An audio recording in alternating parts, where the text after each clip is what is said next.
Mummy, আমাকে কাল একটু গরম লুচি আর একটু চানাটা ট্রাই করে বানিয়ে দেবে তো। আর হ্যাঁ, কাল ট্রেন কিন্তু আমার সকাল 6:30টায়। 6:30টায় ট্রেন? তার মানে তো বাড়ি থেকে 5:30টায় বেরোতে হবে। আর শীতকালে 5:30 মানে তো একদম অন্ধকার। তাও আবার স্কুটি চালিয়ে যেতে হবে আমাকে। রান্নাঘরে কাজ করলে একটু আওয়াজ হবেই, কিন্তু তবুও খুব সাবধানে করতে হচ্ছে কারণ সবাই ঘুমিয়ে পড়েছে।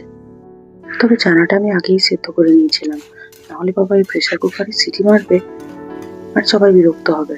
তো যাই হোক, এতক্ষণে আমার চানাটা বানানো হয়ে গেছে আর ময়দাটাও মেখে রেখে দিয়েছি। হাতে এখন 1 ঘন্টা মতো টাইম আছে। ঘড়িতে এখন বাজে 4টে। তো আমিও সেই সুযোগে 2 ঘন্টা রেস্ট নিয়ে নিলাম। তো এবার তো লুচিগুলো ভেজে নিতে হবে, না হলে তো আর হাতে টাইম নেই। লুচিগুলো ভেজে ঠান্ডা হতে দিলাম। ততক্ষণে যাই, ছেলেকে তো আবার ওঠাতে হবে, না হলে উঠতে পারবে না। তো ওকে উঠিয়ে নিয়ে ওকে ফ্রেশ ট্রেশ হতে বললাম। ততক্ষণে আমি খাবারটা প্যাক করে নিই। সমস্ত কাজ কমপ্লিট করে আমরা বেরিয়ে পড়লাম। এখন বাজছে 5টা, কিন্তু দেখুন অন্ধকার পুরো। বললাম না যে 5টা মানে কিন্তু সকাল না, পুরো রাত। রাস্তায় কিন্তু লোকজনও সেরকম নেই, দেখতেই পাচ্ছেন আপনারা।